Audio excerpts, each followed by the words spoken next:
করতে চাই।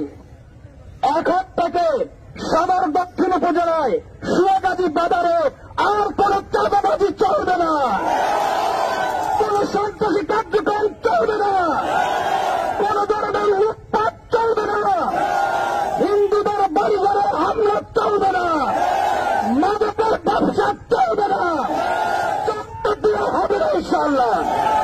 যদি সেই দলের হত্যা করে কেউ যদি আপনার কাছে চাঁদা চাইতে আসেন, জামাত ইসলামীকে খবর দেবেন, ছাত্র শিবিরকে খবর দেবেন, চাঁদাবাজ মুক্ত, সন্ত্রাস মুক্ত, লুটপাট মুক্ত আমরা বাংলাদেশ গড়ে তুলব ইনশাআল্লাহ। সম্মানিত ওলামায়ে কেরামকে আশ্বস্ত করতে চাই, হকের পক্ষে কথা বলবেন, ন্যায়ের পক্ষে কথা বলবেন, মিম্বার থেকে কোরআন সুন্নাহর আলোকে কথা বলবেন। আপনার চাকরি ইমামতি কেউ খাইতে পারবে না ইনশাআল্লাহ। আমরা লালমাই, সদর দক্ষিণ, নাঙ্গলকোট এই 10 নম্বর আসনটিকে যুবকদেরকে সাথে নিয়ে মাদক মুক্ত, টেন্ডার মুক্ত, চাঁদাবাজি মুক্ত, ইফতিজিং মুক্ত, সন্ত্রাস মুক্ত একটি শান্তির নগরকে পরিণত করবে ইনশাআল্লাহ।